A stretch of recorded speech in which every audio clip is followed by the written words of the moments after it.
Hello and welcome to today's edition of Noshing with Nashies. I have a cool one today. As a matter of fact, it is a frozen treat. We are going to be doing chocolate-covered frozen yogurt bites. Now, this has gone kind of viral, but I couldn't find an actual recipe for it, so I thought I would break down the measurements for us of what works and put that in the description so it's a little bit easier for people who don't improvise well, which, hey, I used to be there myself. And what we've got here is some peanut butter. It's that runny organic kind. We want that for this. We've got some coconut oil. We've got some Greek yogurt, some dark chocolate chips, some maple syrup, and some peanuts for the top. It has hit 111 degrees here in Las Vegas, so this is going to be perfect. All right, let's get to mixing everything. All right, I've kind of pre-measured out what I think will be the amounts that will be appropriate for this recipe, and I'll show you that. But this is the maple syrup that I use. It is the Maple Gold maple syrup. It comes from Costco. It is a product of Canada, and it is really good. So if you're ever at Costco and you see this, it goes on sale. When they do have it, pick it up because it is one of the best maple syrups that I have ever had. It's just good. All right, so we're starting out with an entire container of vanilla Greek yogurt, and this is 32 ounces. You could use any kind of Greek yogurt that you want, including with fruit in it or anything like that. You can also chop up any kind of fruit that you want to, throw some frozen fruit in here. It would definitely be fantastic. All right, so we have 32 ounces of our yogurt. I'm going to come in, I've measured a half a cup of peanut butter, which I think will be the appropriate amount to kind of give it that peanut flavor. If not, we will add some more in. We are basically working on the fly to see what works. I'm going off of just my experience in the kitchen for what I think the amount of ingredients will be. So it's a half a cup of peanut butter, and I'm going to come in with about a quarter of a cup of that maple syrup. I'm going to mix it together, and I've got some tasting spoons here, and if it tastes good to me, then I'm going to stick it in my fridge for a second because it is very hot, and I want, before I scoop this out onto my silpat, I want it to kind of solidify a little bit, you know, that peanut butter, so just going to give it a little mixy. But yeah, these went viral, and I was like, ooh, these would be the perfect treat for this weekend for everybody to have with this hot weather. My cats are enjoying the feral shelter with the air conditioning because, like I said, it is 111, well, actually 112 when I checked it right before I started filming. And Stubbin and Figgy are in the house right now, nice and cool. It's running 86 degrees in that feral shelter, which sounds hot, but it's not when you realize there's a fan blowing over them, and again, the heat outside. All right, so we've mixed this up real good. And it's a good idea during these kind of heat waves like we're having right now in the northern hemisphere, leave a bowl of water out for any wild animals because it really is brutal out there. All right, I'm going to give this a taste and see if we need anything. What do we need? Maple syrup. I want a little bit more peanut butter and a little bit more maple syrup. So this is going to be 3/4 of a cup of peanut butter.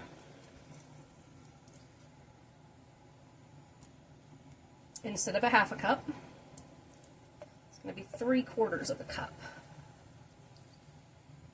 because I want more of a peanutty flavor here. And this is why I thought it would be fun. We can actually experiment in real time with this. So 3/4 of a cup. I think you could easily go up to a cup if you want a super duper peanut buttery flavor, and you can certainly use chunky peanut butter. And I'm going to add another 1/4 cup of this, come on, open for a minute, this maple syrup, because it was just a little bit on the bland side there.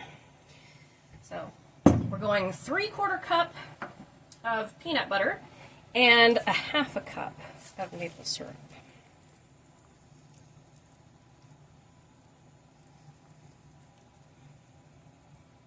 And we shall see.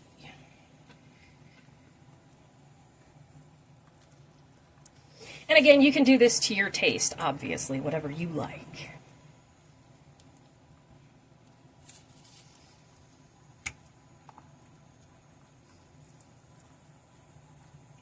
That peanut butter has no added sugar, which is why I'm adding on the extra maple syrup. That is perfect. Okay, so it's going to be, for this, 32 ounces of our vanilla, excuse me, I'm tasting, of our vanilla yogurt, Greek yogurt. It is going to be 3/4 of a cup of peanut butter and 1/2 cup of maple syrup. I'm going to stick this in my fridge for a minute before I scoop it out onto my Silpat so that peanut butter can get a little firmer. I don't want it to just kind of blorp out before I stick it in the freezer, so I'll be back in just a few minutes.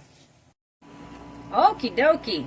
I left this in the fridge for a little bit there, and it got kind of stiffy, and I made sure to stir it up. And what I've got here is just a baking sheet with one of these silicone mats on it. It has kind of the perfect size there, and I cleared out some room in my freezer. It says take an ice cream scoop and do kind of blorps about, you know, this space apart, and then freeze it for about 3 hours, and then we will go to the chocolate portion. But for now, we're going to just kind of do like so. You can see it thickened up a little bit when that peanut butter got cold. So, and I'm going to say, oh, it's about 1/2 cup. One of these, 3/4 of a cup, depends on what size you would like them. And any extra you have, you can either stick in the fridge and freeze a second batch, or you can just do another sheet pan like I have here. You just basically don't want them running into each other.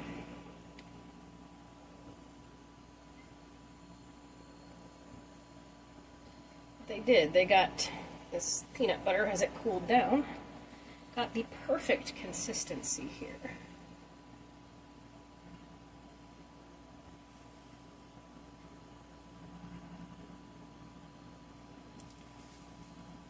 These are kind of like homemade ice cream bars with yogurt. And while I'm going to say they're not healthy, they are a slightly healthier option than, say for instance, an ice cream bar. Plus, it's just fun to get in the kitchen sometimes and make your own. I'm going to add just a little bit to the tops of a couple of them, make them a nice treat, because there's not really enough for a second batch. I don't mind if they're a little large. That's okay with me. Heck yeah, used up the whole thing. That's perfect for 12 in my opinion. This could definitely be 24 if you're doing smaller bites like for kiddos or something like that, but this would be a great summer treat for just about everybody. And you can put them up in the freezer and store them. And that's what I plan to do. All right. Okay, as we can see, nobody is touching here. So we're all good there. I'm going to go ahead and throw this up in the freezer for about 3 hours. And then I'm going to come back and we're going to make a magic shell using dark chocolate chips and coconut oil. And I'm going to go lick the bowl. I will see you all in about 3 hours. All right, so we're going to go ahead here and we're going to make our magic shell recipe.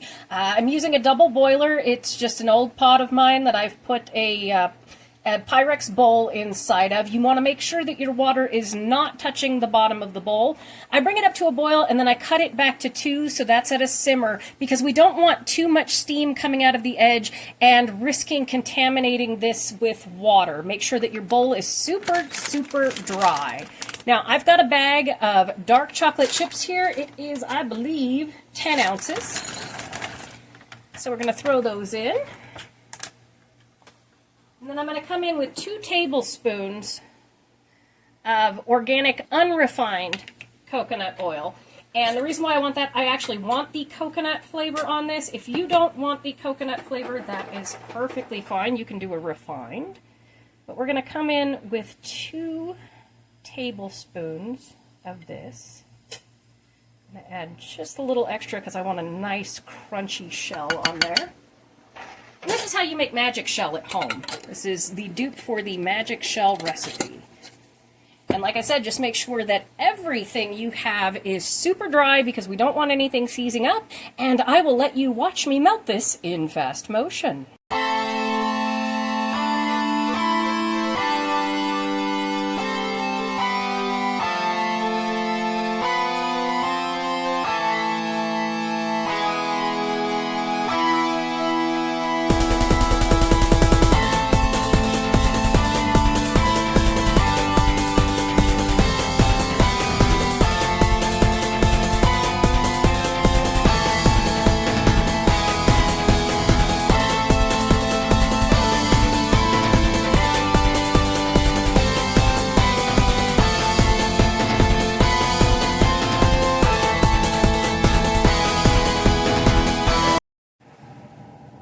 our magic shell is completely melted here. Our dark chocolate chips are melted here. So I am going to turn off the heat, but I'm going to leave this on the eye of the stove while I go ahead and pull our little yogurt bites out of the freezer, and we're going to coat them. You can see our yogurt bites out of the freezer here, and they come right off the Silpat. That's what I love about this. All right, I'm going to pull these off, and I will move our bowl of chocolate over here, and we will coat them. All right, I have our bowl of chocolate here. Let's start dipping and coating. Just using 2 forks. Make sure everybody gets nice and covered. And we're just going to place them right back on the Silpat to go in the freezer. Just in the same spots they were. Oh, and I got some new biodegradable gloves for my channel. I will actually insert a picture of those so that you can see. And this is easy peasy. This is all we do. And I'll probably go ahead and speed up the process here in just a second, and then I will come back with the final product. But I wanted to show you just how easy it is to do this. It's quick and fast. No, we want to make sure everything is covered. There we go. And after I finish putting these on the baking sheet, I'm going to stick them back up in the freezer for just a couple of minutes, and then we will do the final. Oh, they look so good. An update, you will need 2 bags of chocolate chips and 5 tablespoons of coconut oil to do all of them. Now I'm going to stick these up in the freezer for a bit, and then we'll do a taste test in the finale. All right, so here we have our final treat. I just have the one out. The rest are still up in the freezer because I don't want them to melt. So in conclusion, there is a car going by. In conclusion, we will need 2 bags of chocolate chips, 5 or 6 tablespoons of coconut oil. And I do recommend, rather than doing like I do with the filming setup, leaving your chocolate on the heat, not with the heat on, but over the pan with the hot water in it to keep it from freezing while you're trying to coat them. It will make it a lot easier than when you're trying to film like I was and everything. So just a warning to everybody, there's going to be tasting noises in just a moment. I know some people don't like that, but I want to crack this open in front of us here so we can give it a shot, all right? I'm going to do it with my hands. Ooh, look at that crunch. Okay, I'm going to give it a shot. So warning, mouth noises, yummy, yummy. Oh my goodness. Here comes the yummy. Oh, that is so good. You have the tart of that yogurt, the vanilla, just enough peanut butter and sweetness from the maple syrup, and then the coating with that chocolate and that coconut, it comes together beautifully. I would say 10 out of 10 on this. Papa Nashies said, oh yeah, I would buy that from an ice cream truck. So there you have it. There are our frozen chocolate-covered yogurt bites. I say definitely make these for a little treat. You will enjoy them. Kids will enjoy them. Old people will enjoy them. Everyone who likes these flavors will enjoy them. So thank you so much for joining me for this episode of Noshing with Nashies. If you have enjoyed, please like, comment, share, and subscribe, and I'll see you in the next one. Bye!